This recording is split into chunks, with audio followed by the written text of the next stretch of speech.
Hello everybody and welcome back to NPL Victoria as round one gets ready to kick off, and we're here at George Andrews Reserve for the Dandenong Derby between Dandenong Thunder and Dandenong City. A great crowd has made their way to George Andrews Reserve, a COVID-safe crowd in these times, but it is a great atmosphere as both sides are now out here on the pitch. We'll go through the starting lineups. It's Francis Sowali in goal for the Dandenong Thunder. Back four of Harry Ashcroft, Mercer Mehmedi, Paul Wilson and Jamal Ali. It's Halior, Ali Suleimani and Zelfi Nazari in midfield, with Newell Bonada, Giuseppe Marafiotti and Josh O'Hanlon in attack for the Thunder, with Kane Runji, Keegan Sheridan, Dow Akul, Josh Meeker and Paul Kual on the bench. And for Dandenong City,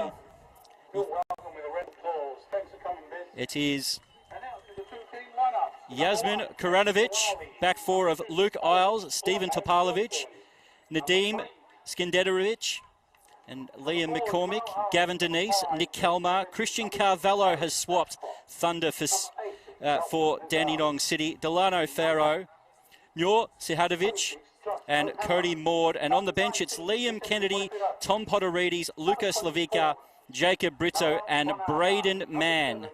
And my name is Chris Gleeson. It's great to bring into NPL commentary back again with my great mate and a guy who's been around the NPL scene for a long, long time, or even the VPL scene, Damar Kulash. Yes, pleasure to be here, Chris. Looking forward to what promises to be an exciting affair between these two local rivals. Dandenong Thunder have, of course, had the upper hand over many seasons over their rival City, who will be looking to cause an upset here tonight. But overall, it's great to have football back. We've got a four-figure crowd from what it looks like in attendance here, and we've also got the A-League's greatest marksman in attendance doing the coin toss in Bessard Brisha, with both teams playing for the Jim Mehmedi Cup. Well, it's, as you said, it's great atmosphere with real football royalty in the crowd as we both get ready for the start of this game. In the middle, we've got Lachlan Keevers is the ref in the middle, Maximilian Hanlon, and Astro Sakalis is his assistants, with Alexander Liber, the fourth official. So Tamia, plenty of changes, especially at Dandenong City. They've lost quite a bit of experience. How do you see them shaping up this year? Yeah, it's going to be an interesting season for Dandenong City because when you look at the squad overall, you look at the players that they've got in their books, there's a lot of inexperienced players, but that in itself does not mean that it's a bad team. In fact, I think it's very exciting if you're a Dandy City fan to see how a lot of these young kids do go, particularly, you know, guys that have been either in and around the NPL traps or even some of the guys that are coming out of the A-League youth setup. So it's been an interesting off-season for Dandenong City. They haven't had too many big-name signings as we prepare for kickoff. So we're almost ready to go. Lockie Keevers is the man in the middle. It is our community clubs, our NPL, and NPL Victoria is back underway for season 2021 with the Thunder kicking off. Long ball over the top. Luke Isles is there. Bondana is trying to keep the ball in play, and it goes out for a Dandy City throw. I guess the big elephant in the room for Dandenong Thunder heading into this season is the absence of Brandon Barnes, and you know it is quite a void to fill. But Josh O'Hanlon comes in with some decent pedigree himself, a former Bournemouth player who I'm sure Thunder fans are expecting a lot from. Of course, Brandon Barnes, to put it in perspective how good he's been for the club over the course of the past 5 and a bit seasons. He's actually scored 124 goals in 107 league games, which amounts to 47% of Thunder's goals since 2016. Well, it's a quite incredible sort of run as Dandenong City get the first chance to cross the ball into the box, and Francis Sowali, former Perth Soccer Club goalkeeper, really was almost best on ground in the round one derby last year. Yeah, and he of course came to Thunder from Perth Soccer Club, as you were alluding to, where in 2019, Perth Soccer Club actually beat Heidelberg United in the NPL National Finals up at JL Murphy Reserve. I think it was a 3-2 win in extra time, which was a big upset at the time because I think most people fancied Heidelberg United as the champions of Victoria to win the national finals or at least get to the final, but it wasn't to be. And another one of his teammates that day from memory was Harley Orr, who marshals Dandenong Thunder's midfield. It is the Thunder on the attack. Ball goes forward looking for Bonanna and it's out for an early corner. And always the way with NPL Victoria. I'm just trying to find out who Dandenong Thunder's number 14 is over there. He's playing on the right wing. Must be a late change of shirts. I did hear from a few clubs that some of the players trying to put on their shirt for the first time. It was the wrong sizes, so we do have O'Hanlon in a different number as well. As the ball comes in, flicked on, but straight at Koranovic, who's come across from St Albans and sends the ball long. Here's a chance for Farrow. He's got quite a lot of pace. Almost slipped over. Almost let Mehmeti in. Here's Kalmar and Denise. This partnership in the heart of the Dandenong City midfield is going to be very important, and Harley Orr gives the foul away. Yeah, Koranovic, Yasmin Koranovic, the Dandenong City goalkeeper, is one of those youngsters that's been given a first-team opportunity at Dandenong City, having been the deputy over at St Albans. So he'll definitely be looking to establish himself as a number one in the Victorian top tier as Kalmar prepares to swing this ball in from the set piece. Such a fantastic set piece. Deliverer is Nick Kalmar. Early chance here for Dandenong City to take an away lead. It's easily headed away. Bonanno looks for the 1-2. Hanlon chases after it. Here coming across with Steve Topalovic. He's the Dandenong City captain this year, Demir. Yeah, and the former Dandenong Thunder player, spent the 2013 Victorian Premier League season at Thunder, and he's held in high regard by many here, as we see a foul there by, I believe it's Cody Maud on Nazari Nahul Banada, who is the big name signing for Thunder, I guess, because he definitely had an excellent season in the South Australian NPL last year. He actually had a trial in the off-season in the weeks leading up to the A-League season with the Central Coast Mariners. Scored in the pre-season friendly for the club, but wasn't offered a full-time contract, and Thunder were the beneficiaries of that decision. And it's going to be Ursa Mehmeti on set-piece duties for the Thunder. Decent ball. Koranovic comes out and misses it, and it was almost 1-0 to the Thunder. A great opportunity. Koranovic trying to command his area and got nowhere near it.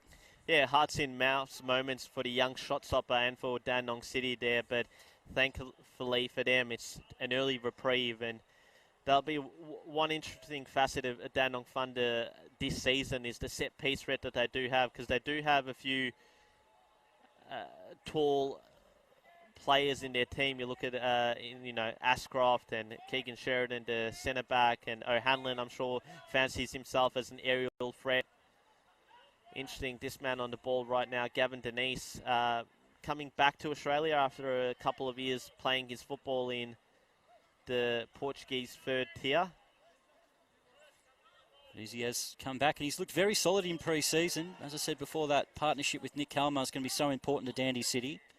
Yeah, particularly in the absence of Zach Thompson, who has returned back to the UK. Here, I thought it was a fantastic acquisition for Hajduk following their promotion into the Victorian top flight in 2019. Was perhaps their player of the season that year, and had a strong start last season as well, but unfortunately with the current situation, returned home. Koranovic comes out on the edge of his box and throws the ball to Farrow. Great first touch originally, but Harley Orr steps in and makes that challenge. Of course, came over with Francis Sawale last year from the Perth Soccer Club, who have won NPL championships, the national championships in the past, and been a very strong club in NPL WA. It's Farrow out wide. Nazari. All cleared forward. O'Hanlon can't get on the end of it. Kalmar over the top. The ball's headed forward. Now it goes out wide. And it's going to be Luke Isles back for Dandenong City. It's back to his keeper. Now in the midfield, it's Harley Orr. So look to move the ball forward now. Hanlon again just can't seem to get a touch of the ball so far. Demir as Topalovic brings it forward. You see that Dandenong Thunder are employing the three-man defence with Harry Ashcroft, Mercer Mehmedi and Paul Wilson. And speaking of Wilson, Chris, over the last couple of seasons, you've done quite a number of Hume City games. We've mentioned Bernarda, O'Hanlon, great signings for Dandenong Thunder, but how important is Paul Wilson going to be for a club that traditionally hasn't had, a great defensive record over recent seasons? Yeah, they haven't, the Thunder. They've had Barnes score plenty of goals at one end and shipped quite a few at the other end. So he's such an excellent signing. He still played football last year, going back to South Australia NPL, come through the Adelaide United Youth. And he's got such a high pedigree, and he's definitely one of those players that would be looking for A-League or second division sort of contracts. Yeah, I was very impressed with him over the last, to the 2019 season, the opening rounds of the 2020 season. Formed quite a solid partnership at Hume City backline with the likes of Hayden Tennant and also Danny Dixon when required. And it's quite a strong acquisition from Thunder, and a real statement of intent, I guess, that, they're going to be a club who is going to look to build on the early success that they had last season when, I believe, 3 wins, 1 draw and 1 defeat, and that 1 defeat was that final NPL game before the hiatus. That was, I think, a late Francesco Stella winner here for the Port Melbourne Sharks. And the Sharks were one of the sides that started the season undefeated last year, a few more extra draws, but I think they find themselves down at the moment. I think Melbourne Knights are leading 1-0, but Nikola Jurkovic has done some Nikola Jurkovic things, and he's got himself sent off early. So I am shocked. So that partnership that he was hoping to create with Aidan Bryce is going to have to wait a little while as see if the Knights can hold on. They did have a red card last year with Matthew Breeze. Still held on for a 1-1 draw from memory. They did too, as Mehmedi into the box, looking at the back post. Headed back across. Who can get their head on there? It's taken away, Gavin Denise. No foul in the box.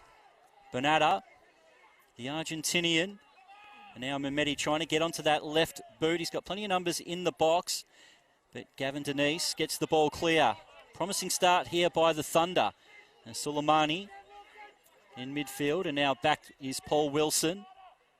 As Hanlon wants the ball played to him short. And go out wide to Jamal Ali.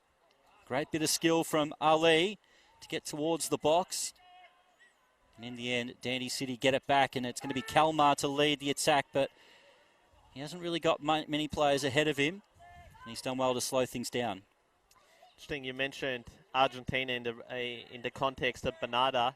Gavin Denise was actually a part of a Australian contingent of players that played their youth football in Argentina, as we have Ferro on the ball. I think Port Melbourne's Chris Cusis might have been part of that as well. Cusis and Rashid Mahazi, the recently retired former Mel Victory man, as well as I think Rodrigo Covarrubias and maybe a couple of others. It's well done by O'Hanlon to hold the ball up. Harley Orr, he's got Marafiotti over the top, and that's where he goes. Isles lets it bounce. Marafiotti uses his body well.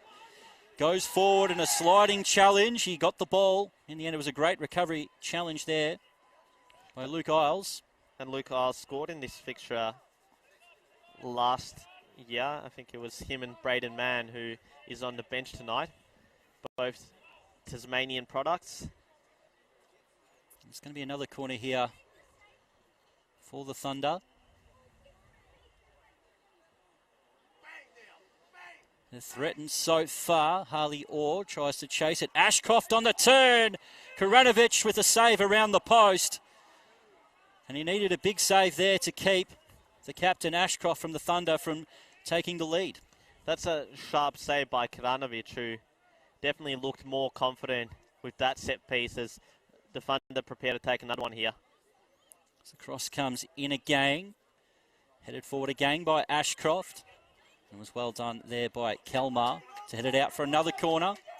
Thunder well on top here early, Demir. Yeah, it was a good defensive header there. I think it might have actually been Skanderovic, who is a former Dandenong Thunder youth product that's joined Dandy City after a spell at the Mel Victory youth team.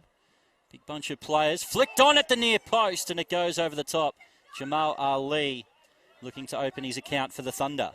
Jamal Ali made himself an instant hero in the round 3 fixture last season between the Thunder and Bentley Greens with a late winner in that one. And was another player who in the early rounds of last season, I think emerged really from nowhere and was quite impressive. I think he's previously been a part of the Central Coast Mariners youth team as well as the setup over there at Brunswick City. So he's definitely a player to keep an eye on throughout the course of this season. And I'm sure Thunder fans were delighted to see him back in red and black coming into this campaign.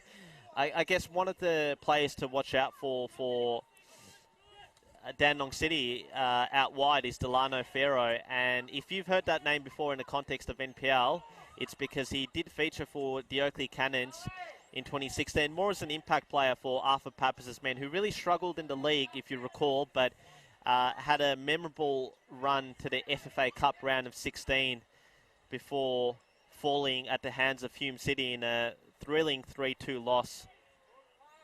As the ball comes off, Zelfi Nazari. So Deloro Ferro, he's got quite a bit of pace. He's been the outlet at the moment for Dandenong City. With Nur Shihavdic not really in the game at the moment. He's pretty much got 3 centre-backs around him. Yeah, I mean, with Shihavdic, he's a player who I think made his senior debut in his mid-teens over at Hetton United, and I think he'd impressed Kingston City senior team coach, or then Kingston City senior team head coach, Nick Tolios, who recruited him to the club and was going to actually promote him into the senior setup at Kingston City up until Melbourne Victory youth team came calling. And as we know, plenty of teenagers, you're hard-pressed to reject the allures of an A-League youth team gig, whether it's Victory City or even Western United, who this season will be having an NPL team playing out of NPL 3. I know it's a lot of community clubs aren't too happy that Western United have been able to make their way to the NPL and trying to, well, basically take quite a few of those under-20s players into their senior squad, but it also gives them guys an opportunity to be in an A-League setup, and if they perform, possibly an A-League game, as Harley Orr gives the ball away. It was pretty heavy off the chest from Ferro. Out wide, Marafiotti gets goal side with the right boot. The ball is deflected away. Gavin Denise does well to shield the ball away and get a free kick. Yeah, I guess the question there, Chris, is really how beneficial is it for aspiring A-League players or talents to be playing their week in, week out football in Victoria's third tier, and would it perhaps not be better for players that are quite promising in the youth department at West United to potentially be playing in NPL 1? But obviously, it is a challenge that we've seen previously Victory and City have, and it does raise an interesting question. I guess you can understand why those players play there, and also the heavy turnover that you see throughout the course of a season between A-League clubs, with certain players who are, I guess, closer to the first team starting off the season, and then we see as the season marches on, you see a lot of the younger kids getting promoted at 15, 16 to really have their first gig in senior football. And I guess with NPL talent, a couple of Green Gully boys in young Kiffle and Adisu Bayu have made their way to Western United to join that squad. Mehmeti plays the ball forward. Now the outlet is for Shihavdic.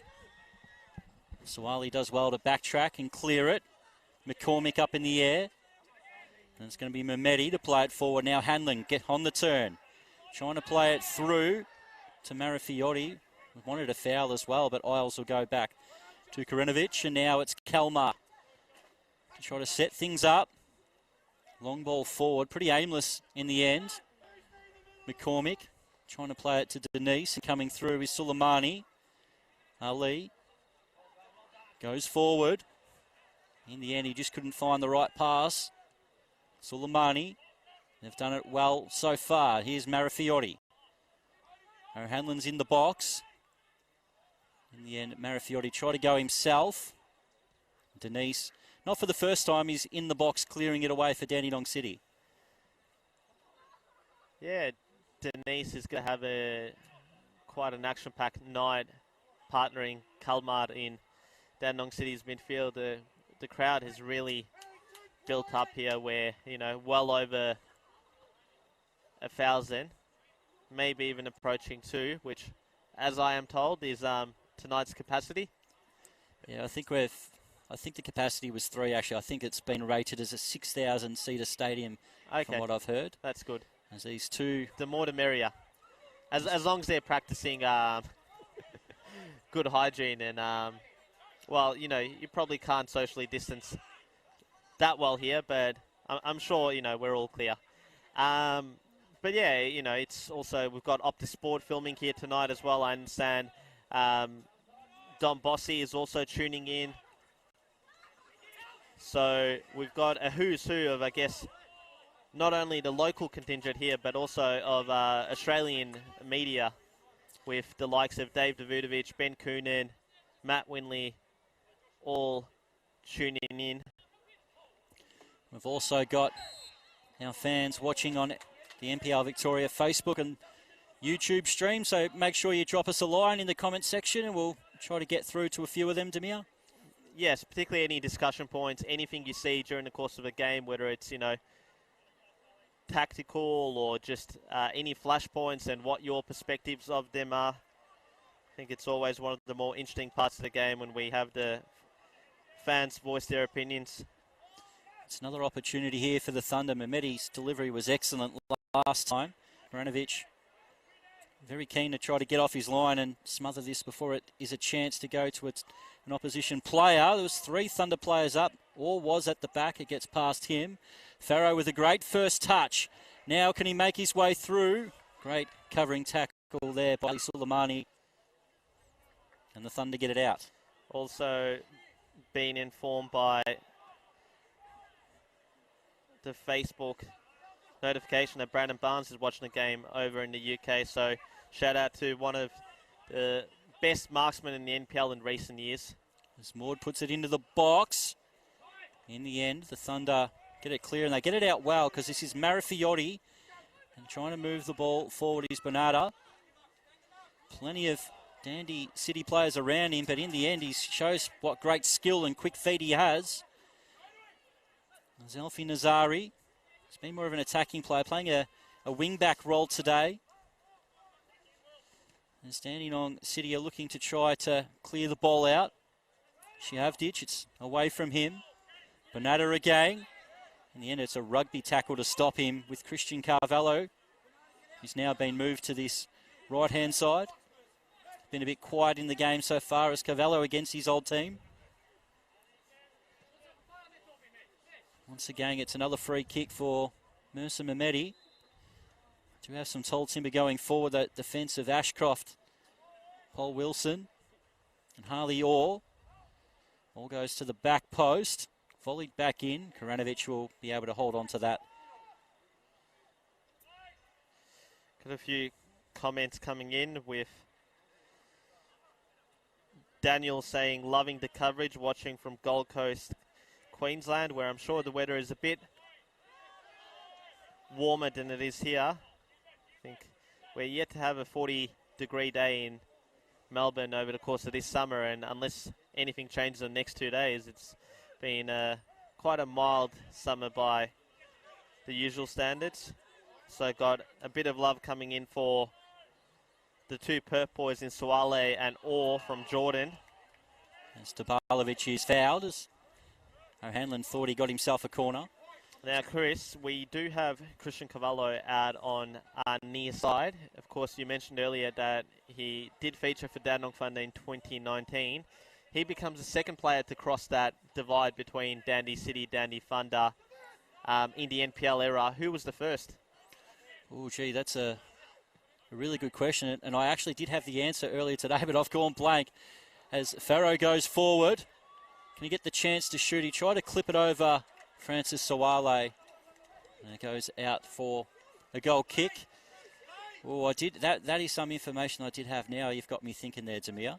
It was quite contentious, you could say, at the time, or controversial at the time. Would it be Amir Osmancevic? It is Amir Osmancevic. He said a bit controversial, and then that rang a bell because he scored plenty of goals, I think, for Dandenong City before crossing over to Thunder. Was that the case, or the other way around? The other way around, yes. Yeah. He started the season like a house on fire and ultimately found himself at Dandenong City in the second half of the season as they tried to launch a late promotion push. But in that season, it was all Kingston and Dandenong Thunder, and ultimately Kingston City ended up gaining promotion. But Dandenong Thunder, 12 months later, achieved the same, and then another 12 months later, it was Dandenong City who would be getting promoted into the NPL. And there was another one who came quite close to also featuring in the Dandy Derby that played for both teams, but a certain gentleman's agreement between the two clubs prevented Dan Piemonte from featuring for Dandenong Thunder in the second half of 2019. There's Marafiotti near post. Great save by Karanovic. He's been busy so far. I've been a big rap of him, seeing him in pre-season. He had an excellent game against his old club, St Albans. Maybe. He's had to come with some big saves already as Mehmeti into the box. Denise has time to chest it. And in the end, they get it away. Skendedovic. Cody Maud has given the ball away. As Kalmar Denise. Harley Orr sticks in with the tackle. Now Thunder have numbers forward. And so O'Hanlon tried to go himself. He had Jamal Ali making a run out wide. It's a striker just wants to get a strike away. He's been pretty much spent most of the game so far with his back to goal. How have you found he starts so far in Thunder colours? Yeah, it's been a quiet start so far, but I guess you can say he hasn't had the service yet, and once you give him the service, I guess, is when we'll be able to see what Josh O'Hanlon is all about. I guess it'll be, the first few weeks will be a few teething problems for Thunder because that front three, it's quite new, with Marafiotti being the only player who was at Thunder last season. Shavdic with a good ball down the side. Farrow, can he get the cross to the back post? Referee says no foul. Farrow really had to get his head up then because he had Carvalho making a run to the back post and he would have had a tap in. Big opportunity for Dandenong City against the run of play. As the ball's too far out for Marafiotti. There's definitely one to keep you on your toes, Delano Farrow, because he can hurt you with that pace. We saw a few minutes ago he had an off-balance shot that didn't trouble Sawale, and there I think he was kind of expecting the contact and might have, done his best not to avoid it. Not suggesting he died, but more so. It was very similar to that certain Lucas Neal penalty against Italy in the World Cup.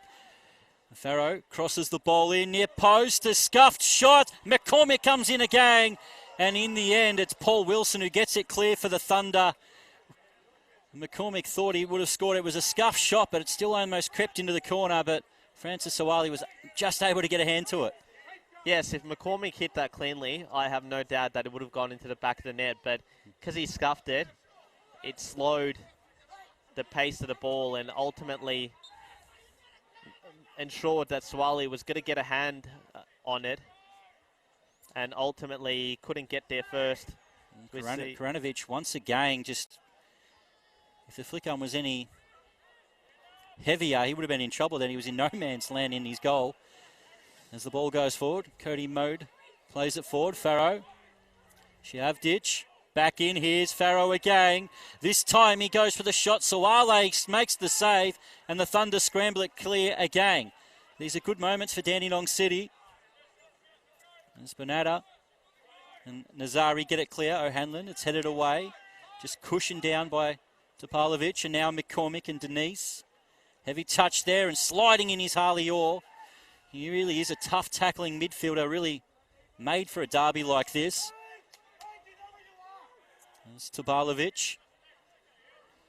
Composure there. And away Dandenong City go again. Cody Maud.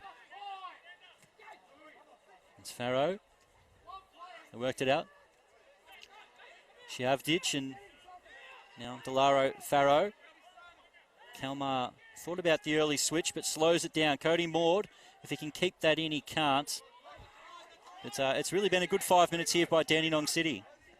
Yeah, it has been, Dave. Really threatened. And I guess the one thing I noticed in one of the previous attacks of Dandenong Thunder is that Josh O'Hanlon did pull up a bit sore. He was holding his hamstring. He looks to be okay now, but maybe something to keep an eye out on. Now it's Kalmar getting more and more into the game. Denise. Move it out. Luke Isles, first time he's really had a chance to attack. Tries to get the cross in, but Harry Ashcroft is there. Suleimani. Great physical challenge with Denise, and he gets the throw to the Thunder.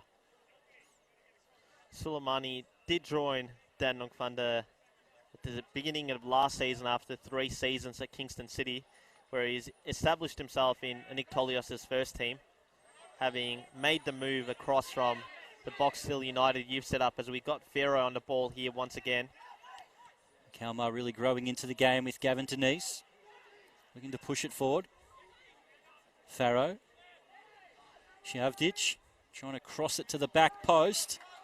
I like the idea, but it was too strong by Carvalho, but it brings the claps from Sash Olganovsky, who had a really difficult start to his Dandenong City coaching career last year.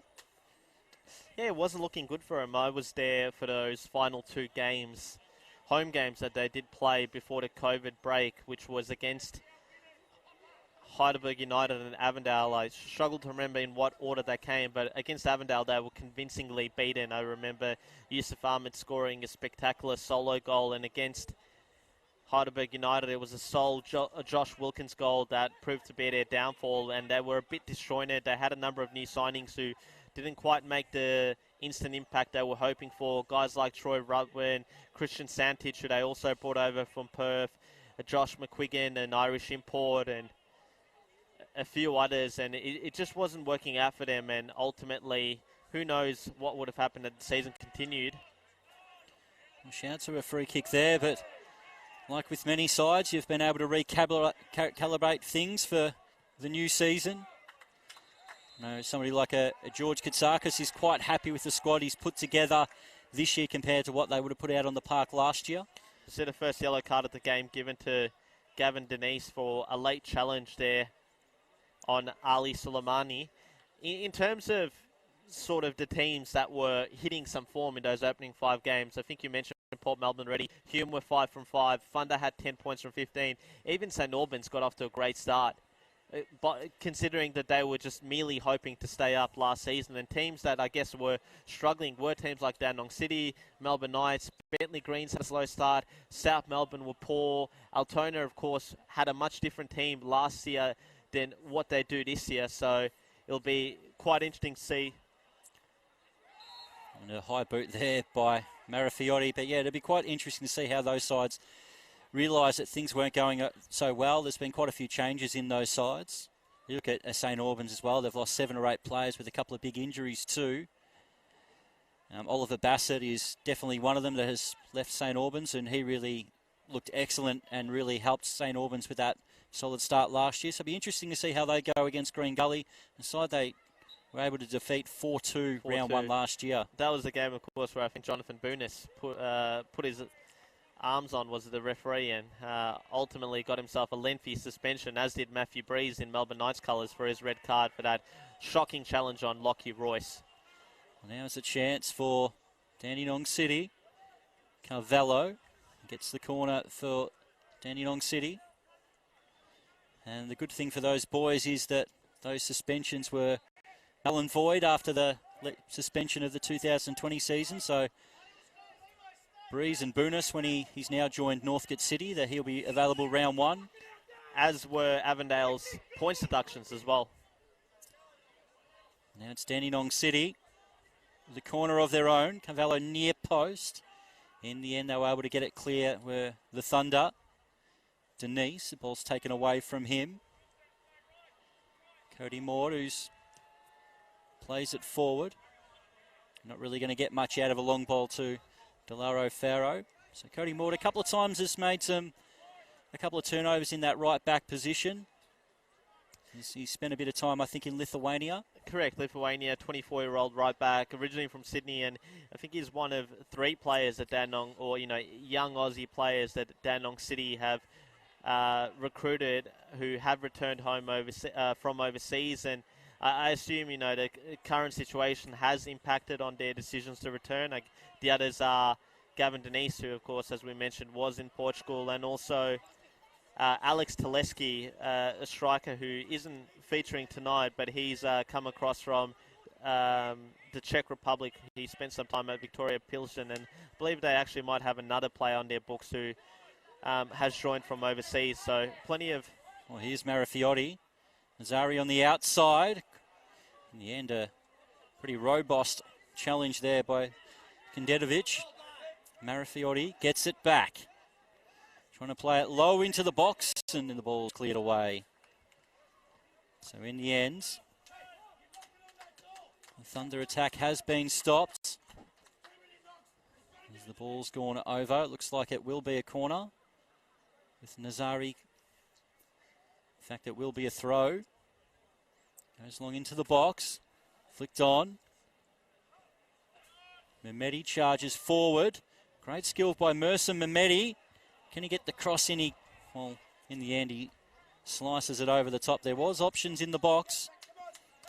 And thanks to our good friend, Joey Lynch, who's standing next to us here in the commentary booth, we have been informed that it's not just 3 players that Dandenong City have brought back from overseas, but it's also Michael Kiprovsky, who's come from Sampdoria, Josh Toe, who's come from Sevilla, having been on loan at Tomares, and also Nicholas Dibb, who was also in the Czech Republic for Mlada Boleslav, which is a team that a few Australians have played for in recent seasons, most notably Golgol Mabradu. And I guess that shows that, they went a bit different in terms of their recruitment. Of course, all those players, I believe, were coming from youth and academy setups at those respective clubs.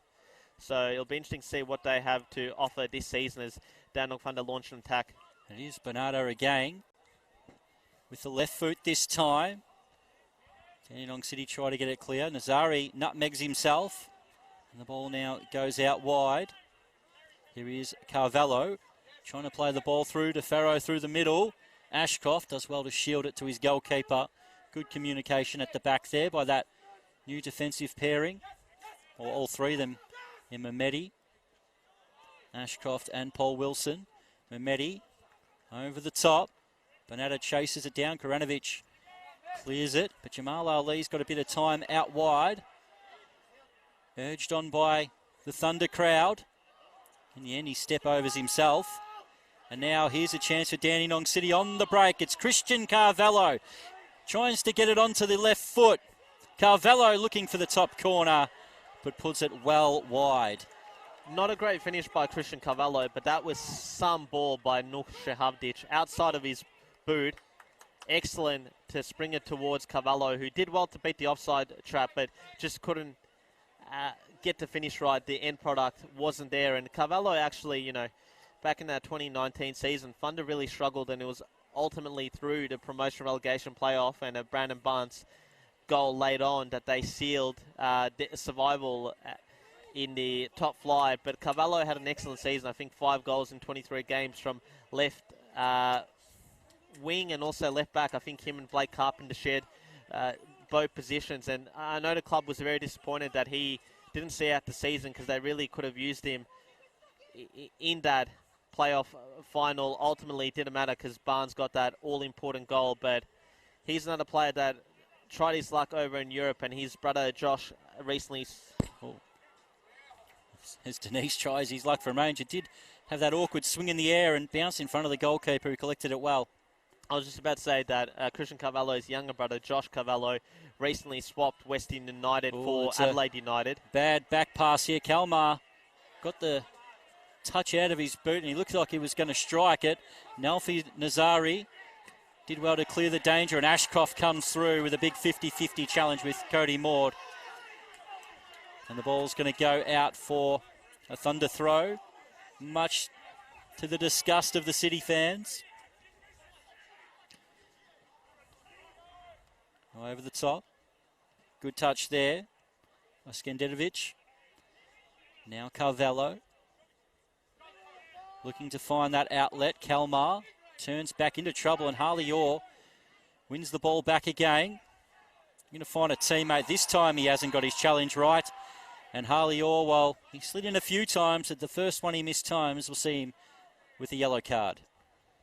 Yeah, that is the correct decision by referee Lockie Keevers. It was quite a reckless challenge from the central midfielder, who from memory originally signed for Oakley Cannons when he made the move to Victoria, and was a late off-season acquisition for the funder ahead of the 2020 campaign.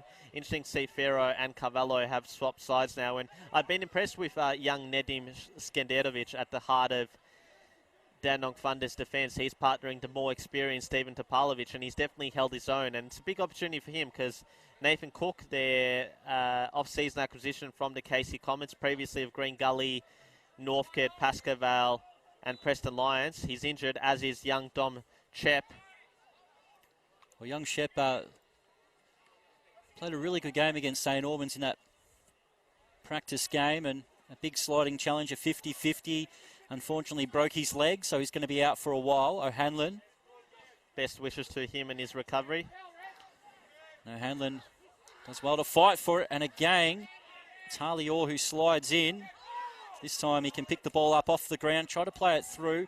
The idea was right, but it didn't make its way through to Suleimani, McCormick, Denise, and coming through is Ashcroft, and Ashcroft is going to get a card as well. As tempers flare here in the derby. And Ashcroft was part of the Thunder squad last season. He is, of course, one of a few players on the field that does have A-League experience, the other one being Nick Kalmar and Christian Carvalho. Apologies if I've missed anyone. There's definitely quite a bit of A-League youth experience with the likes of Mehmedi and Shahavdic and so on. It's going to need some treatment out here. Really was a solid challenge by Harry Ashcroft. It was, well, if he wasn't going to get the ball, he was going to get the player with that sort of challenge. Both him and Harley Orr, I think, have got themselves needlessly in the book in the last couple of minutes.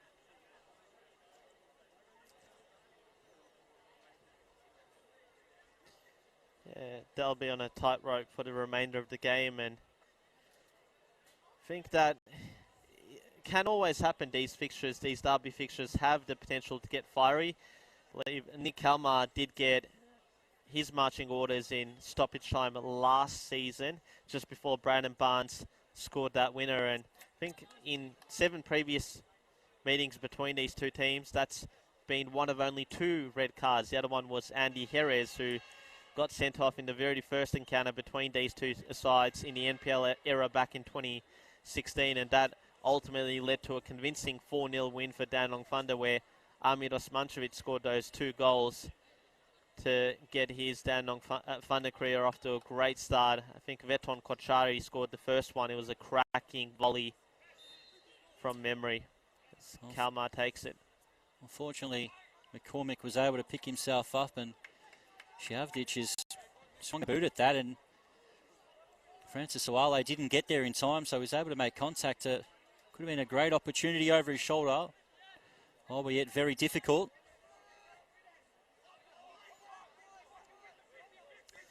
I think Dandenong Thunder have commented in the comment section saying that Stephen Topalovic was the first player to play for both sides.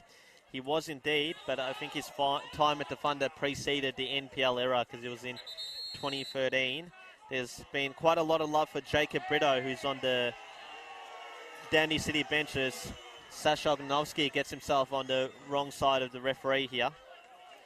Yeah, well, Lockie Keevers has never been really one for back chat, and Sasha Ognovsky's always been quite a vocal on the sidelines. I did hear that there was a possibility of him being mic'd up for a game, so we'll wait to see. That would be definitely worth the viewing. The ball goes over the top. Carvalho flicked on by Suleimani. Shavdic, and now the ball over the top, but it's all Thunder there, and it will be Ashcroft. Ooh, almost gives it away. Harley Orr. Now Paul Wilson. Neat pass by the former Hume City man with Jamal Ali. Gavin Denise gets it back. Can Dandenong City try to take the lead here before half-time? McCormick. And Gavin Denise. Shavdich in the middle. Ball flicked on. And it's going to be Cody Maud in the box. The ball spins away from him. And what can Dandy City do? Shavdich, Cody Maud's got time to get across into the box. Back post, out comes Francis Awale and commands his 6-yard box. Do have a few comments coming in from the man himself, Brandon Barnes, saying, "Let's go, boys. Big boots to fulfill, lads," as well as referring to a former Thunder teammate as having more clubs than Tiger Woods. I'll let you guess who that teammate is, Chris. Well, I think Brandon Barnes might be quite happy with his new Dandy Thunder striker, Josh O'Hanlon. His shirt was a bit too small today, so instead of wearing the number 10, he's had to find a bigger size, and I think he's in the 26, I think he is today. 26 or 24, So, don't recall, or Bernardo might be 24. So, well, the shirt was medium, so I don't think that number 10 was left over from Brandon Barnes last year. Maybe they should do what they do in basketball and retire the jersey. Well, maybe that's what they've done. They've decided O'Hanlon's not many people are fit to fill Brandon Barnes' boot. What an excellent player he's been for a long time in NPL. We wish him and his family all the best in his native England. As Cody Mortals coming across to take this throw. Just a few minutes out from half-time.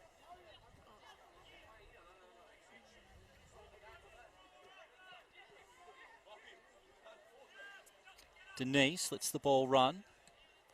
Mehmeti high into the night sky. McCormick can't control it. Shavdich. It's a great turn. Just trying to find an angle or a teammate. He's got Carvalho on the left. Well blocked by Jamal Ali. And here go the Thunder. Bernardo moves forward. Marafiotti. In the end, he was held onto. You could see that Marafiotti was trying to find himself into the box, but the foul happened beforehand. And it looks like it probably will be another yellow card. I'm not sure if he landed inside the penalty box, but of course, it's where the contact's made. And if the contact does continue into the penalty box, it is, of course, a penalty. But with that one, it occurred outside the box. And Marafiotti is a really exciting player, young player that we've, gotten familiarised ourselves with over a number of seasons now in the NPL with the likes of Oakley Cannons and South Melbourne. He's really been, I think, another outstanding acquisition for Dandenong Thunder, because when it comes to the best young strikers in the NPL, he's right up there with the likes of Damien Iconis and a few others in always been amongst the goals. Well, Nadim Skendedovic is now in the book with that yellow card. It is Giuseppe Marafiotti, you'd think. Well, Mercer Mehmeti, the young defender, has hit a few, but he's not going to be shaping up on his right boot, so it will be Marafiotti. As the referee, Lockie Keevers, steps out the wall. Karanovic has now set himself. He's got an opportunity to go direct here as Giuseppe Marafiotti, as 2 minutes goes up for what will be stoppage time at the end of this half, and he does go for the corner. Wasn't far off. It was a good effort from Giuseppe Marafiotti, but goes over the top. Yeah, and 70 minutes gone at JL Murphy Reserve, and Melbourne Knights still command a 1-0 lead despite plenty of pressure in the second half from Port Melbourne, who of course have that man advantage. So you do wonder whether it's going to be a case of deja vu, considering what happened there 12 months ago. Similar circumstances. Port just need an equalizer to repeat the result. I'm sure the Knights will be quite determined to keep them at bay. Of course, I think the big story for them is Aiden Bryce, the return of him, because at the beginning of last season, they were really struggling defensively, and of course, there's been a coaching change there with Stuart Monroe departing, and he's actually the technical director now at Dandenong Thunder, and Steve Rebic, a former assistant at Dandenong City, coming in for his first head coaching gig in the NPL, after being Željko Kuzman's assistant over a number of spells at the likes of Northcote and St. Albans and I believe as well, as I Strathmore previously split, he mentioned. was Yeah, there as well. Dandenong City. Well, it's sort of a strange ground, JL Murphy, because it's such a small, compact ground that I remember there's many times where a side's gone to 10 men and been able to hold on that ground. The man advantage isn't as huge an advantage on that ground, especially if you can stay nice and compact. And the Melbourne Knights do have a history of having a bit of a brain fade and giving up soft goals in recent years, but that's a big test for Stephen Babbage's side over the top. Koranovic comes out. He did not get there first. Bernardo has been bundled over. Once again, Lockie Keevers says it's outside the box, but Yasmin Koranovic a couple of times has got himself into a mess by probably just being a bit too eager to command his box. Yeah, he's made a handful of great saves, but, you know, a bit like with a lot of young players, you take the good with the bad, and he has had a few nervy moments right from the outset of the contest, and that was another one. I believe Lockie Keevers has not produced a yellow card, and the thinking there, I think, is just that he was, you know, second to the ball. The Dandenong Thunder attacker is going away from goal, so it's not a situation where he's been denied a clean-cut opportunity at goal.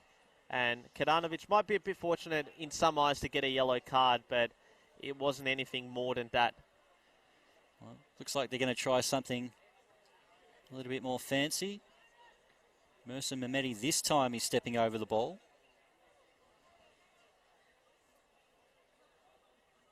So we look to see what Dandenong Thunder try to come with. They shift the ball wide, big deflection. It goes out, but Lachlan Keevers says that's enough for the first half here. Dandenong Thunder started very strongly in this game, but Dandenong City were able to create a few chances of their own. So it's pretty delicately poised at 0-0, but both sides have had opportunities, Demir. Yeah, they have. Thunder started the stronger of the two teams, but I felt as the half wore on, Dandenong City got better and had a few opportunities themselves. You think back to Delano Ferro, he had a number of runs inside the box and a couple of chances there. Carvalho had a decent opportunity, and McCormick had another one as well, but ultimately it ends scoreless, and I think it's you know, greatly poised for the second half. Either team could win it, which is always great when it is this competitive, and I think we're in store for barnstorming second 45. Well, it's perfect now for the fans at home because there's 15 minutes left to go at Port Melbourne, and the Knights are still holding on with their 10 men with Nikola Jurkovic. So everybody jump on that game for 15 minutes, and we'll come back for a big second half here at the Dandenong Derby.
Hello everybody and welcome back here to George Andrews Reserve as we get ready for the second half of the Dandenong Derby, which so far is 0-0, but plenty of chances for both sides.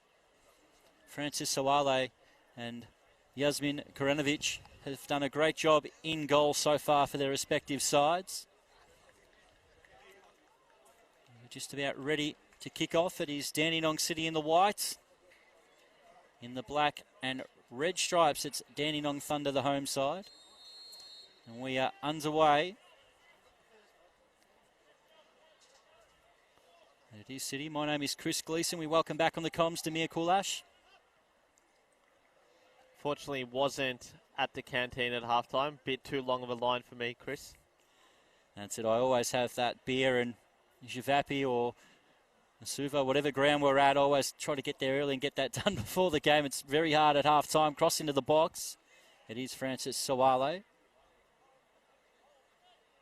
Never know. Maybe to have a media table post-game with a feed next to it. But see a run being made by Hanlon. Tries to go to the box. It's going to be an opportunity here. Bonata, well, probably didn't realise how much time he had then. Just misread the ball in flight and ultimately didn't get a great touch on it. We see pressure being applied on Kalmar, now Topalovic. And in the end, the pressure means they give the ball away, but Suleimani does the exact same thing. Kalmar, you could see that Harley Orr was a little bit more cautious to dive in this time. He is on the yellow card. Luke Isles will bring the ball forward, looking to find an outlet. Gavin Denise is that. Now Gavin Denise, a chance to try to create from midfield. Kalmar. Now they'll move it out wide. Cody Maud. Delaro Farrow trying to turn and Orr gets it clear. Oh, and Topalovic realised the ball was going to go past him, and I think he's going to see a early yellow card, is he? Lockie Keevers follows him. Topalovic is quite happy with the stern word and no yellow card shown. Yeah, definitely took out his opponent there. He is one of the most experienced defenders in the NPL. I think he was actually a part of the very first Dandenong City squad back in 2009 following their relocation from Chelsea. I think back in that season they were led by Ivan Giselle, and that was the year that he was on Football Superstar. And we have a final score from JL Murphy Reserve, and Melbourne Knights have held on for a 1-0 win. And judging by the Knights social media post, Tomas Manos has had a man of the match debut for the Knights.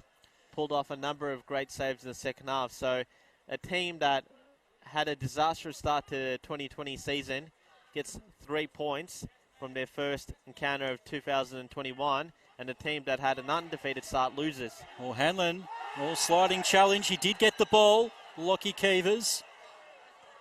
Hanlon knows he got the ball too. There's a lot of noise from the crowd. Sawale doesn't get it away as much as he would have liked.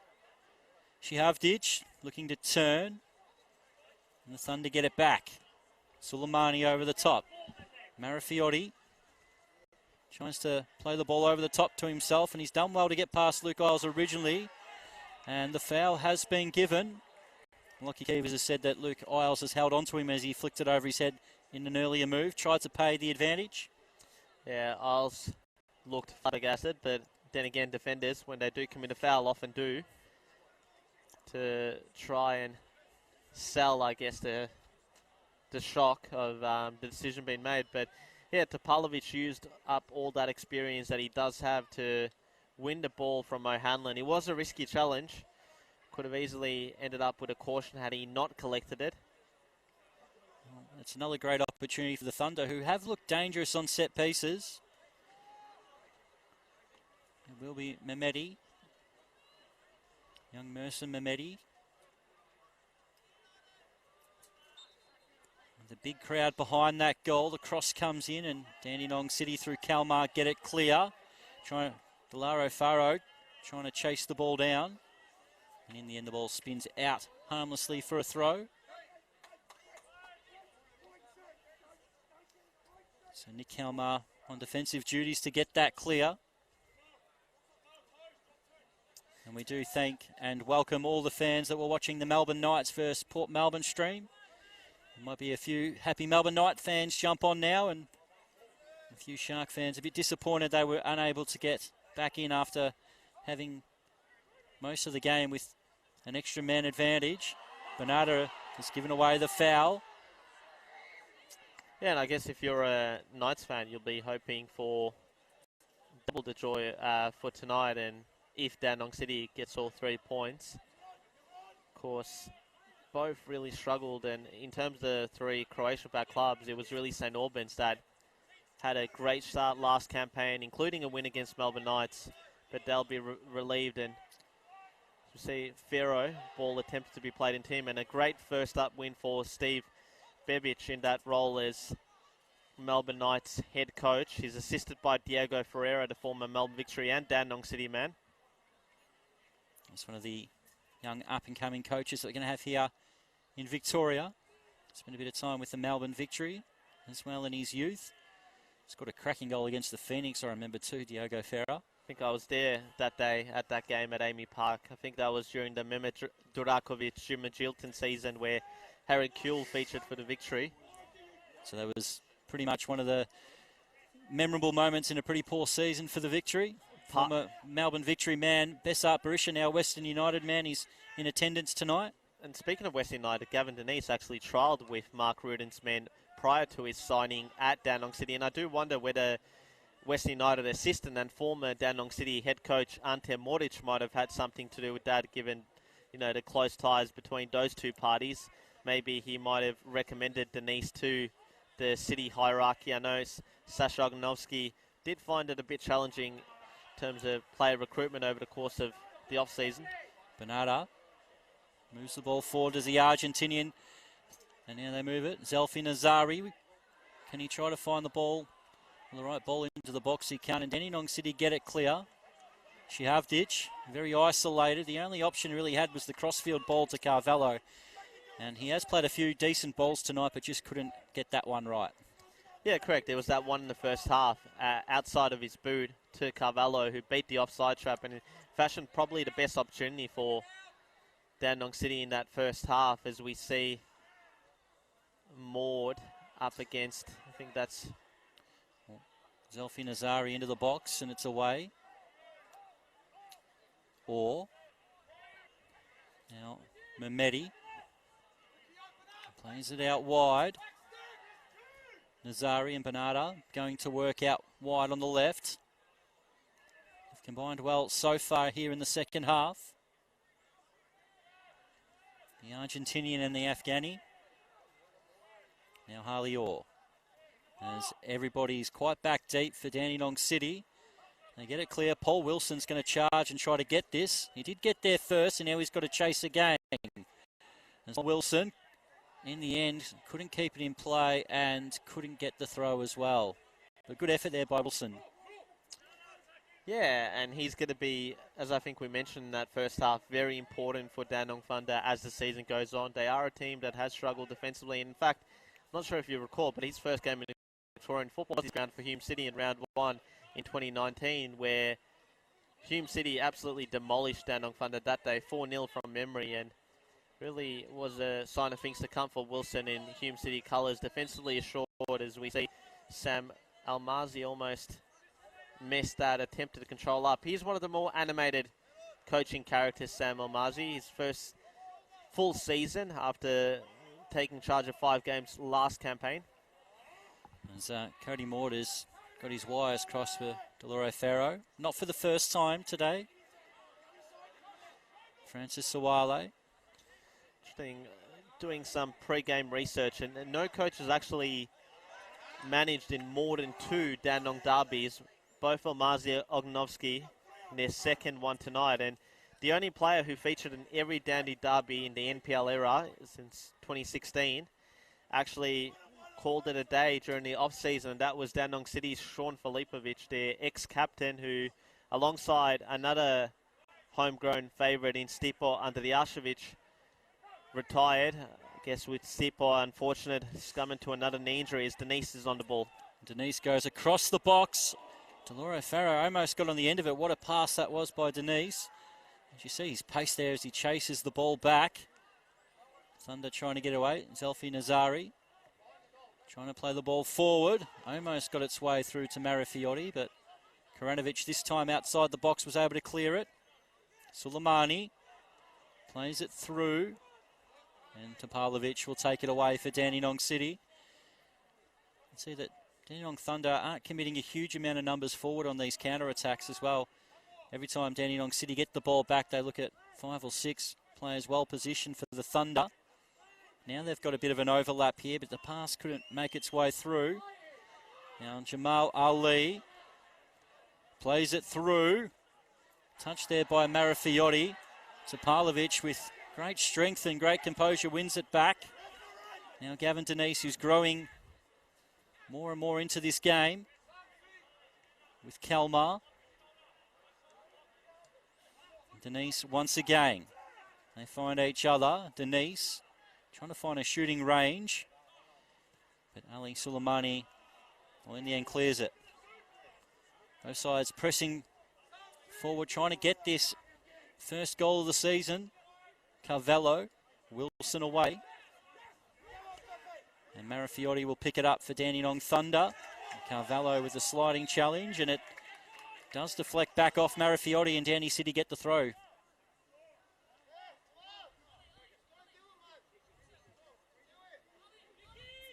We'll talk about those Dandy City departures soon too, Demir.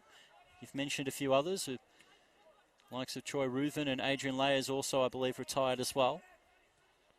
Retired for a second time. It'll be interesting to see if we do see him return, but I think he's doing quite well for himself in the professional sphere, where his day job involves him working at Adidas Australia. But it'll be interesting to see, you know, if Dandenong City get off to a slow start, Wetterdale. Well, here's Denise, flicks it on, Suale was able to recover. Yeah, it was a nice slipping header there by Denise, but just Suale was quite well positioned. It'll be interesting to see if they do get off to a good start. Will, you know, this faith in youth that they've got now, and I guess, you know, dependence, will it sort of evaporate, and will they do something similar that they did 2 years ago when they signed a few recently retired or recently released A-League players in the likes of Brendan Shantalab, Carl Valeri, and Adrian Layer, of course, as well as Mate Duganzic. The Thunder now have themselves another corner. Ali Suleimani. We've seen him rise through as a teenager in NPL. Early days with Kingston City, doing a great job for the Thunder. Cross comes into the back post. It's going to be back in towards Bonata. Snaps it on the turn and it goes wide. Karanovic had that covered in any case. I do wonder how long until we see the first few changes for both teams. I guess Braden Mann will be the obvious candidate for Dandenong City if they are searching for a goal. Got a few youngsters in Jacob Brito and Luke Slavica and Tom Podorides, who we did see in the top flight a few seasons back for both Oakley Cannons and Melbourne Knights. He has joined City from Box Hill United in NPL 2. And we look at the bench for the Dandenong Thunder. We've seen Paul Cool, he scored a couple of goals off the bench last year. I believe he did score against Melbourne Knights in that 3-3 draw. And Dao Akul as well. Yeah. So they're the two names who are the ones to watch from the Dandenong Thunder bench. We did have quite a few comments coming through for young Jacob Brito as well. Probably see what we think of him. He's very highly rated at Dandenong City as the Thunder move it forward. Yeah, Brito actually made his debut in this fixture last season as a 16-year-old from memory. And he might have the opportunity with those tired legs to get on the field for the Dandenong Derby this year. All out wide three, Dandenong City players fight to get it back. Cody Maud. Now Kelma. And Gavin Denise. Big switching ball. One-on-one is Wilson and Cavallo. Suale sliced his clearance, not for the first time tonight. McCormick fights for it with Jamal Ali. Lockie Keevers lets it go. And it's going to be Luke Isles. Ali, once again, he's had a strong game in defence. Couldn't get the ball through to O'Hanlon. And now McCormick. And Kalmar once again slows things down for Dandenong City with Stephen Topalovic.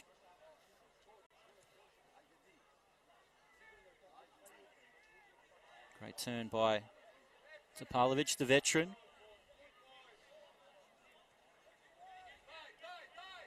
Once again, Dandenong City. That partnership of Gavin Denise and Nick Kalmar looks quite strong so far in this game, Demir. Yeah, it does. And midfield, as we mentioned, was a strong point as we stay with play. Oils deflected into the box. Suale, and in the end, the ball has been bundled home. It is Farrow who gets his goal. It was very scrappy. I'm not sure he knew much about it as the ball ricocheted off the goalkeeper, but it's Dandenong City who take the lead here in the derby.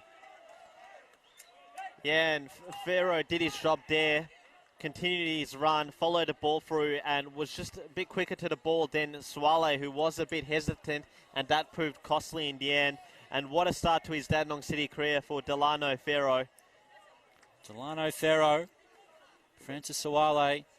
And it was a fantastic ball in. Was it Cavallo or Isles? I can't recall exactly which one of the two. It was Isles with a left-footed cross into the box. It's a terrific one because it's in that area between the goalkeeper and defence that always makes the two, I guess, a bit nervy. And if you aren't commanding enough, whether you're the defender or the goalkeeper, it can prove costly if you've got an attacker who is aware of the situation, and Farrow was, and ultimately he has scored tonight's opening goal, and weren't the Dandenong City fans loving that, as was the coaching staff. Farrow, an off-season acquisition from the Springvale White Eagles. He has had previous experience at the Oakley Cannons, Eastern Lions and the St Kilda Celts, and he's definitely commenced his Dandenong City career in the best possible light. Let's see what they can do from now on. As it's Cody Maud. Tries to bring it forward. Once again, he's dispossessed by Panetta, who's given him a bit of trouble here in the second half. Coming through is Kalmar. Nick Kalmar. In the end, Dandenong City hold on to it for the moment. Mercer Mehmeti has got time to probably watch the ball trickle out for a goal kick. Unfortunately for us at the ground here, the scoreboard's sort of gone out with the time. But we've got just under half an hour here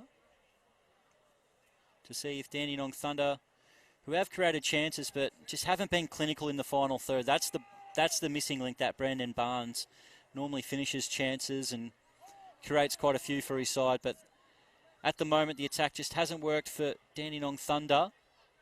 As the cross comes in. Back post, and Karanovic does well. He's been told to control it, and I guess not rush his goal kick from Dandenong City bench. So we see Dandenong Thunder regain possession here, and Suleimani is on the ball in centre circle. Turns away, but couldn't hold on to the ball. McCormick. Now Kalmar, he goes for long range, but Suale's pretty quick to get back. Yeah, and McCormick's had also a tireless game. I guess, you know, if there's one characteristic that you will attribute to Liam McCormick is that he is a hard worker, as we see Ali potentially break through. It's good work. Skoranovic again. Yeah, Skanderovic, as I think I said in the first half, has looked right at home, and it's a massive opportunity for him. And Sasha Ognovsky, as a former centre-back, would be quietly pleased with his performance so far. Let's hope for Dandenong City he can continue, because he's been brilliant, as Nazari will become the first man off. And I believe that is John Kuol, who's going to be coming on. Now, from my knowledge, he's not related to Alu off Central Coast Mariners fame, but he is related to Paul Kuol, who did feature for Dandenong Thunder a few seasons ago. And he's now at Port Melbourne as well. So, Gavin Denise. Sorry, that is Paul Quell.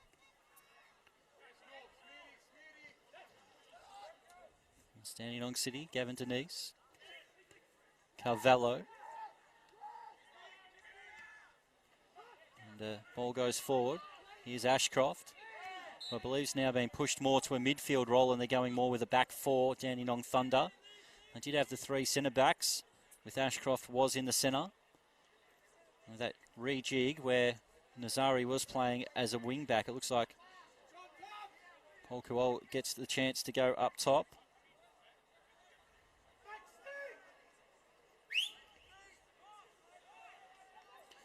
It's going to be Paul Wilson. Plays it into the back post. Karanovic, good punch from the goalkeeper. Mehmeti. The ball's cleared away, but Ali Suleimani will be the first one there. As Sam Almazi has rung those changes and changed the system a little bit as they, in the final 25 minutes, try to chase this game. Ball over the top. Thunder trying to get the ball into the box. Karanovic again gets there in front of Bernada. Now Kalmar. Ball being dispossessed. Marafiori, I think it's taken a pretty nasty bobble, the ball there. Yeah, the pitch here is one of the better pitches in the NPL. It was, I think, in the early years when Thunder first got promoted to Victoria's top flight, or last got promoted into the top flight in 2009. That it wasn't the best, particularly when you got into the later winter months.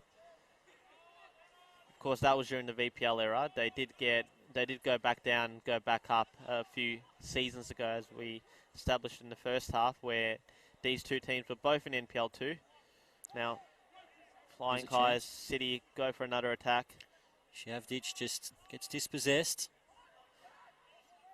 I think he's faded a bit here in the second half, but I did like what I saw from him in the first half. And, you know, from what I've heard, he is more of a 10, so he's done quite well in that number 9 role. Alex Teleski, of course, the new signing for Dandenong City, is a number 9 by trade, as is Braden Mann, who I'm sure we'll see come on at some point in this second half. Ball over the top.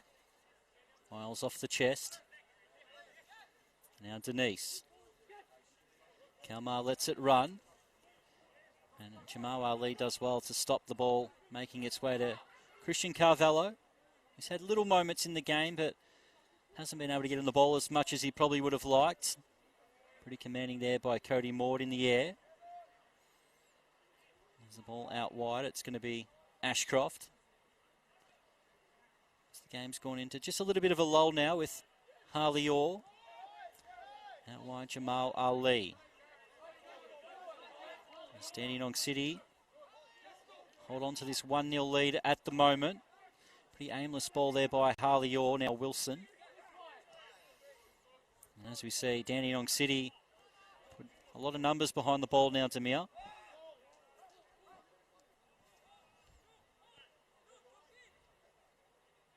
Now Wilson. Over the top. Bernada. Headed away from him there. Skenderovic. Now it's going to be Kalmar. Here's Farrow, the goal scorer in this game. Great bit of skill. And it finds his way. Shihavdic got a chance to probably line it up. And, well, the foul from behind. He did get into his back and stop him from having that shooting range there, did Paul Kuol. Dandenong City, especially when you've got somebody with Nick Kalmar's quality, it's a pretty dangerous area. Yeah, I do recall Kalmar scoring a set piece a couple of seasons back in season 2019 for Green Gully against the Bentley Greens. But it looks like it's going to be Christian Carvalho, who himself scored a couple of goals from the set piece, including a late equalizer at Pascaval, which proved pivotal for Thunder's survival and Pascaval's ultimate relegation back in the same season. The Thunder know his quality. That's why they've got 5 in this neatly packed wall. It's Christian Carvalho. Hits the top of the wall as well. Goes back to City. Now Kalmar makes it out wide to Luke Isles. It was his cross that set up the first goal. Tries to get it back in, but Ashcroft. And now Kalmar from range. Cuts across the ball. The ball goes out harmlessly for a goal kick in the end. And we're going to have the substitution for each side. You did say Braden Mann before. And it looks like he's going to be one of the ones to come on. Yeah, Mann originally signed for Dandenong City back in 2019, and when they first got promoted to the NPL, and played the first few games, but injury disrupted him that season. Started last year off well with that goal in round 1, but of course it didn't continue for obvious reasons, and Dandenong Thunder have gone to the bench for the second time. It's Jamal Ali who's gone off. And Josh Meek is going to become on, who's more of a central midfielder. So both the wing-backs are now off for Dandenong Thunder. And Mika, formerly of the Bentley Greens. I think his brother Tristan played as well. And from memory, Mika is South African born.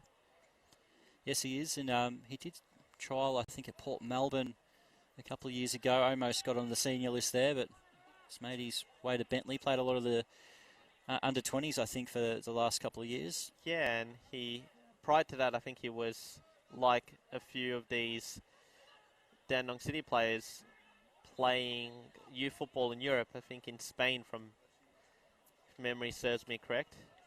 McCormick is fouled, not for the first time tonight. And I did mention he was born in South Africa. From memory, Delano Ferro's background is South African, and that goes back to his time at Oakley when Sean Ontong was assistant, who was also Carvalho into the box, and Ashcroft gets it out for another corner.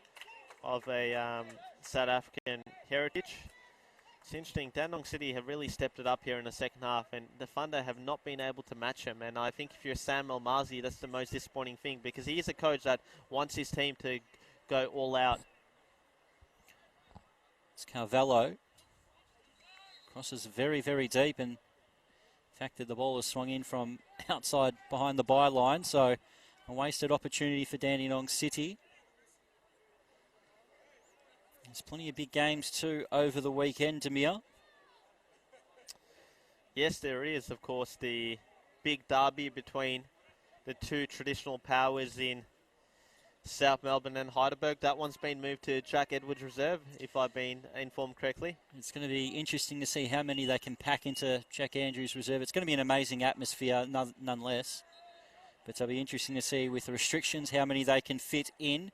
Eastern Lions and the Bentley Greens will be on tomorrow. Lockie Flanagan and Joey Lynch will be in commentary for that game. And it's good to see that fixture being played at Gardeners Creek Reserve, because if you recall last season, that was the game that got moved from Gardeners Creek Reserve to Kingston Heath Soccer Complex, and Eastern Lions would have effectively lost the home game there, as they did when they played Dandenong Thunder in round 4. They played the game here, and ultimately I believe their facilities weren't ready by that stage then. Good to see that. One of the positives of the pandemic is that it's allowed clubs to, I guess, amp up their facilities during the course of the interval. Kowal's got the ball out wide. And stands on the ball. That's Luke Isles in. He's come into the game a little bit cold so far as Paul Kowal. Now Harley Orr with every Dandenong City player behind the ball. It's Cody Maud, he's on his haunches at the moment. Kowal into the box, and Koranovic comes out. And the goalkeeper holds on to it as Lockie Keevers is going to make sure that Cody Maud's okay and it's not a head injury. So he's going to get some treatment at the moment, but I was at Gardeners Creek Reserve a couple of weeks ago, Demir, and the pitch is a little bit lumpy. It's not too bad, but the new facilities and the new club rooms that they've brought there, it's great to see that investment in local football. And we've got Avondale and the Oakley Cannons at Avenger Park. Avenger Park now has a grandstand. They've actually got those seating requirements. It's a small little grandstand, but it's a perfect for, you know, a club that's really risen through the state leagues in recent years. And it's Greg Blake on that call tomorrow. You've got Hume City and Altona Magic at Broady Valley Park. Be interesting to see how Hume City go after really lighting the league up last year. Altona Magic have now got their new old president back in Igor, who likes to splash a bit of the cash, and they have put together a fantastic squad for NPL 2021. St Albans and Green Gully at 5 o'clock at Churchill Reserve. We spoke before about St Albans beating Green Gully 4-2, but Green Gully have had quite a few decent signings, and they'll be quite strong this year. Including an acquisition from St Albans Saints in Anthony Polyak, who spent 2019 here at Dandenong City, of course, the Queenslander, and a few others. Luke Jego's back in in Gully colours. It'll be interesting to see how he goes. T-Boy Kamara's brother from South Australia has also come through as Isles has gone off. He is limping a bit, so it might be injury related, and Brito is going to be coming on. So for all the Brito fans in the comment sections, you've got your wish. The youngsters got this second part of this second half to... It looks like Christian Carvalho has now moved to left back, which is a more natural position for him. He's been playing quite advanced in Sasha Oganovsky's Dandy City team, which is one of the reasons why he made the switch to play that more attacking role. This man wins the header. Kuol can't keep the ball in. As we get towards these final 15 minutes. Dandy City quite comfortable at the moment. Dandy Thunder have changed things up, but haven't really created many opportunities. Gavin Denise, forward, gets the ball back, crosses it, whips it into the back post, and here's a chance on the volley, and it goes over the top by Braden Mann. What an introduction that would have been. I think in the absence of an attacking threat for Dandenong Thunder, Dandenong City have sniffed an opportunity here to perhaps kill this game off, and Braden Mann, I guess in the end it was a half a chance because he was off balance as he had that attempt. But if you're a Dandenong City fan, you'd be promised with what you're seeing on from your team so far this half, as Kual now has the ball. John Kual. Once again, there's plenty of numbers back for Dandenong City. Harley Orr. Now Paul Wilson. Kual, great first touch to get past Carvalho, but coming across there, I believe is Nick Kalmar. In fact, it was Nadim Skendetovic. Mika. Kual with the left foot. Steep to the back post. Tulamani trying to chase this one down. Talaro Ferro gets the ball back.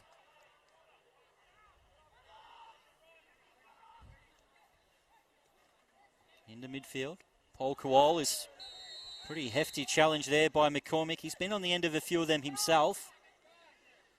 Maybe sensing that Lockie Keevers has just given him a warning. And he's carrying a bit of a limp, Liam McCormick, as there's another Dandenong City player out on the right-hand side who's down. It's Cody Maud. Delaro Ferro moved into full back to help him then. Flicked ball forward. And I think the Dandenong City bench did notice Maud was limping a bit, and I think if there's an obvious candidate to replace him, it's probably going to be Tom Poteridis, because he is a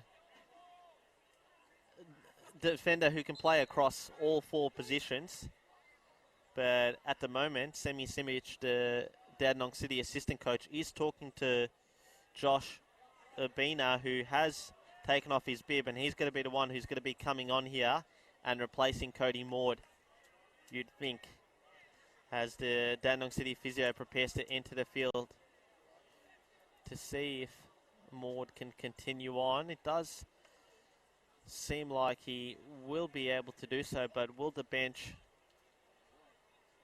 be forced to make that change? I think they will. I believe it's Josh. Oh, that's... Yes, that's Luke Slavica, not Josh Urbina, who'll be coming on. As Kuol gives the ball back.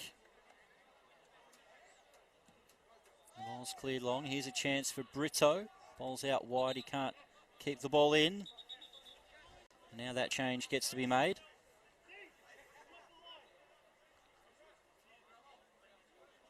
And it will be Maud. It will be the man coming off. And it is Slavica. Luka Slavica, one of the youngsters here at Dandenong City. I believe was part of their 20s teams over the last few campaigns. So good to see more youth promotion from Dandenong City, and it's a far cry from, I guess, the squad that they assembled back when they had those aspirations to get into the top flight in 2017, where they brought back a lot of old favourites, including Lubo Milicevic, Mate Duganzic, Nil Kalmar's first campaign at the club, as well as a number of other older players. It's a full 180 from Dandenong City in the space of 4 seasons, and no, it's only one game and we haven't even reached full time yet, but so far so good for them. So we are into now the final 10 minutes. Dandenong Thunder still trying to chase an equaliser in this game. Delaro Farrow, who has moved to that right back position with Luka Slavica, now on the ball in a more advanced wing position. They worked it out with Braden Mann and McCormick over the top. Slavica, realising he's offside, lets the ball go through to Francis Sawali. He's made some good saves, but really hasn't had much to do in the second half, apart from picking the ball out of his net for that really scrappy Delaro Farrow goal. They all count at the end of the day, and I'm sure the Dandenong City fans don't mind as Mann's on the ball here. Looking for Brito, but once again, Paul Wilson recovers well, and the deflection sees the Thunder get the throw. Here in the first Friday night of NPL Victoria action. All over the top. Boneda. All taken away. Good feet there by Christian Carvello. Delaro Farrow. McCormick. Now Slavica out wide. He's got Mann in the middle.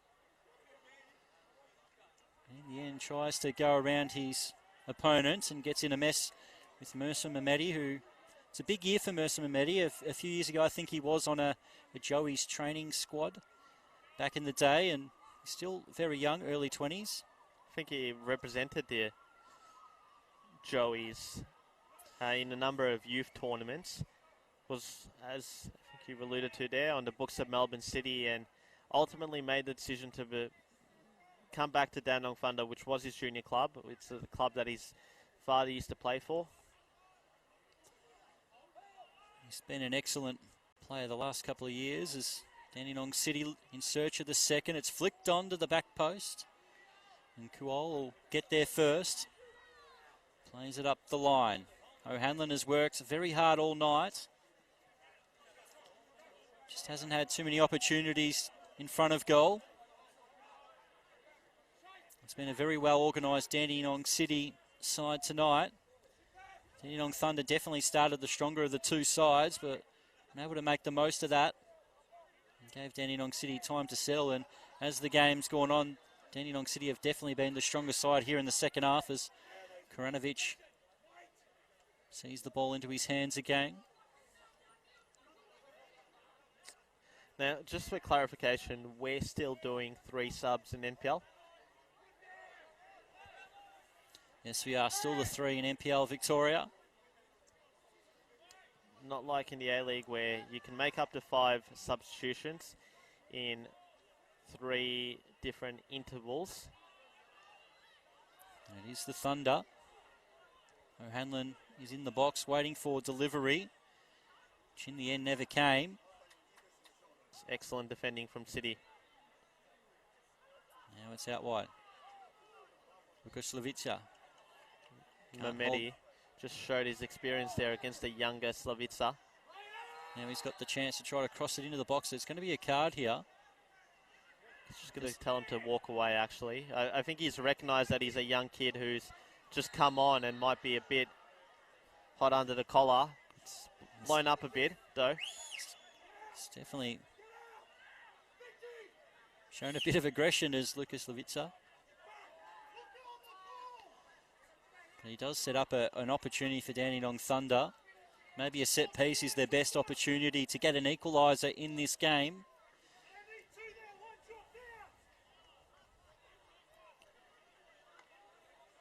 As the referee's now still talking to Slavica, trying to calm him down. Lucky Kevers does like to take the sting out of these situations.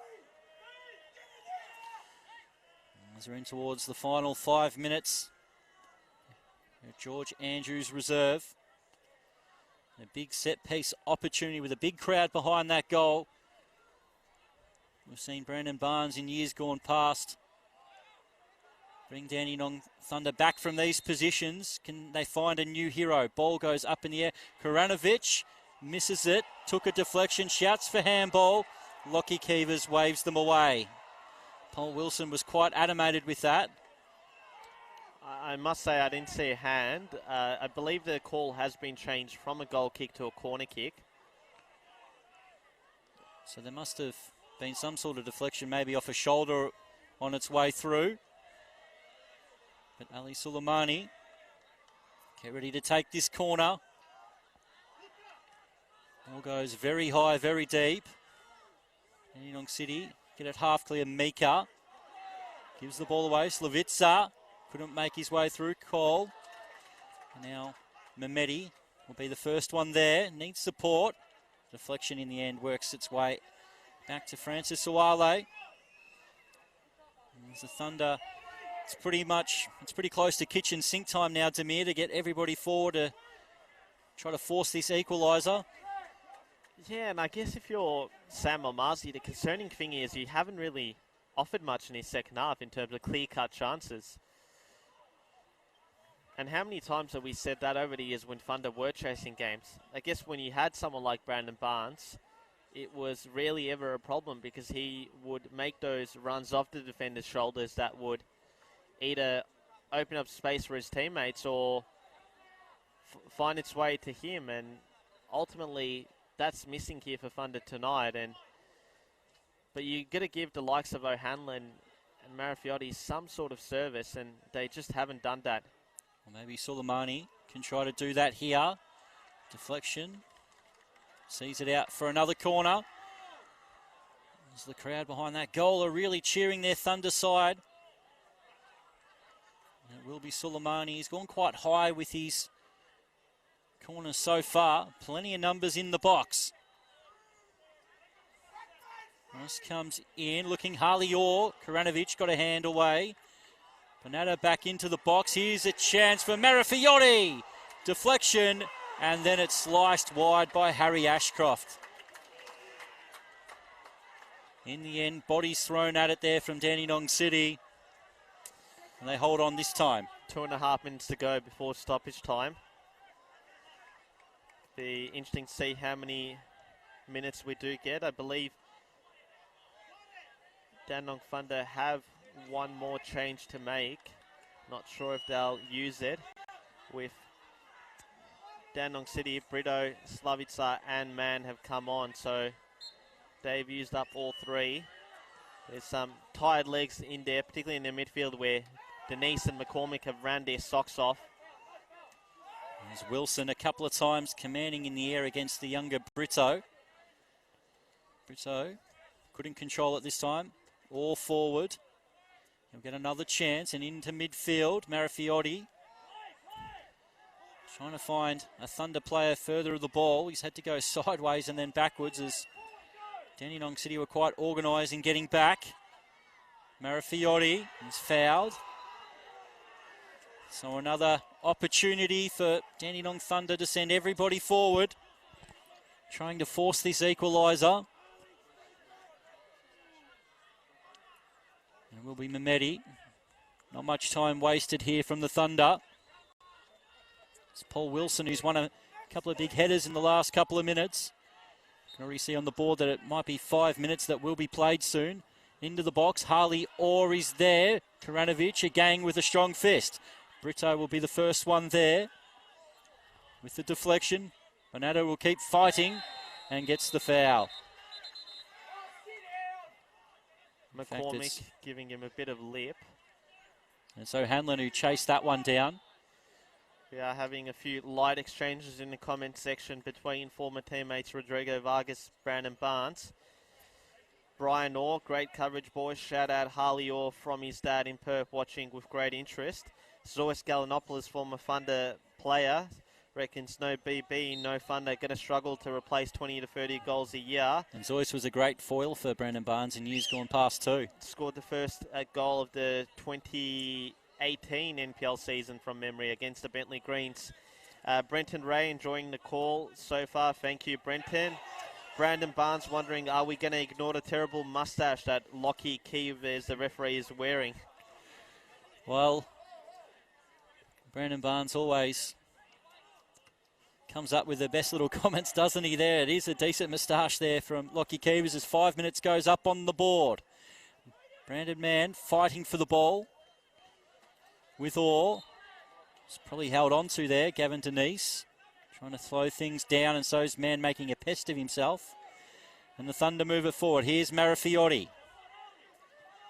Opportunity to move the ball out wide as Marafiotti will get it back again. How's the cross? Fires it in, Karanovic. He's had an excellent game. Especially been put under pressure the last 5 or 6 minutes, and he holds on. Yeah, it's been an outstanding night for a handful of Dandenong City youngsters who haven't got the most boastful of pedigrees, but they've certainly proven to be quite competent at this level, and Karanovic is right up there. I think Skanderovic has had an impressive night next to Topalovic at centre-back, and also the goal scorer Delano Ferro, who is playing his first game in the top flight since 2016. O'Hanlon trying to get the cross in, shouts for handball, and the penalty has been given. Lockie Keevers, he's got his hands on his head, does the young defender that you've just given a huge rap, Nevdim Skanderovic, and handball has been given. Let us know in the comments what you thought about that decision. Hand was a little away from the body. It was a bit hard to tell if it did hit it or not. Lockie Keevers obviously in no doubt. I'm sorry, Nedim. I might have given you the commentator's curse there, as Josh O'Hanlon, as looks like he's pulled something, and I believe that the advice that we're getting from Eugene Brazil, the referee's assessor here, is that the assistant gave that one. First thoughts, and again, at the same time, the assistant's in a better position. He can make the call, but I thought that Skanderovic's arms were in a natural position. He didn't move them towards the ball. I guess the replay can prove us wrong if it is the case, as I think it's going to be Newell Bonanda. So Bonada, a chance to make himself a hero on debut here and salvage an equalizer. But what a cruel moment for the youngster. And it's tough luck. Former Dandenong Thunder youth player Nedim Skanderovic. Bonada prepares to take this. Newell Bonanda to try to get the Thunder level here late in stoppage time. Newell Bonanda from the spot. We've talked about Barnes, and he gets these late goals. Can the Argentinian? He can! Karanovic goes down to his left, and Dandenong Thunder get back level here. And the Argentinian strikes, and he goes and puts the ball back on the spot. Game on here. Thunder think they can win this late. What a fantastic, calm finish, and he gets his first goal for Dandenong Thunder.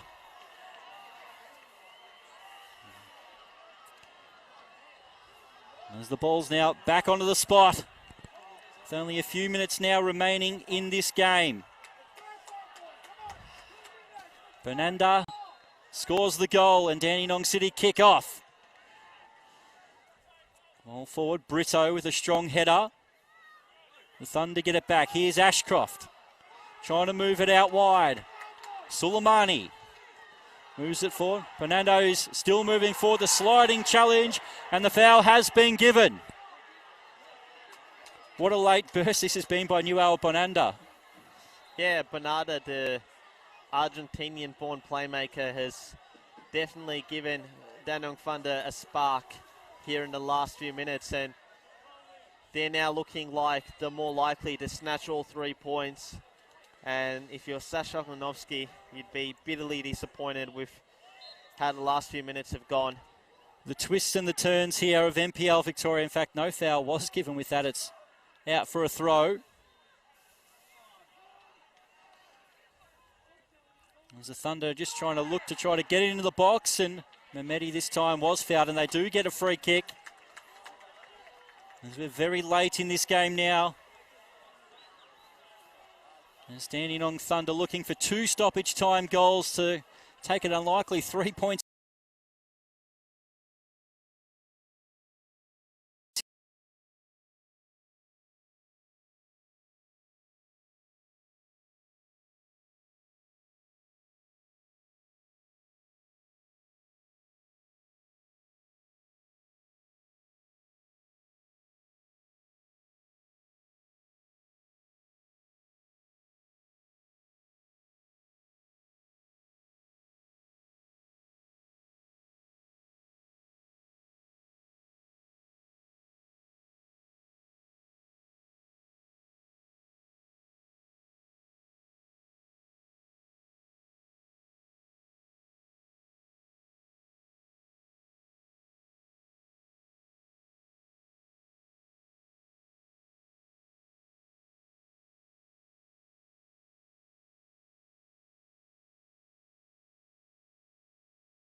Up at that point. And ultimately, if you're Sasha Ognovsky, you've got a lot to be proud of from the likes of him. Yeah, look, there definitely seems to be a bit of movement from Skanderovic. So I think the penalty decision that the assistant Max Hanlon made on second viewing looked to be a one. So Demir there, who's also a referee as well, getting back into his refereeing. So I'm definitely going to be taking Demir's point of view, having seen that on the replay. And look, we often like to make the big deal or point out referees' mistakes when they are there, but it's an extremely courageous call to make. It's a game that really swings points of one team to pick a great call right there. Well, it was an excellent game here to Demir, where the spoils are shared. It is Dandenong Thunder 1, Dandenong City 1. You've enjoyed the first Victoria. We got 3 games starting with the East Lions and Creek. So we do hope that you can tune in for that one, and we hope you've enjoyed NPL Victoria's opening night of round 1. Just before I go, Chris, I just wanted to say thank you for all the positive feedback that we have received in the comments, as well as all the general interaction. The fans, whether they're inside the stadium or at home watching, make this game what it is, and we're definitely excited to have it after the pandemic, and we hope the rounds promises to be the most exciting NPL season to date. No worries, Demir, and I definitely share those sentiments. We hope you've enjoyed this, and we hope you enjoy season 2021. From Demir Kulash and Chris Gleeson, we bid you good night.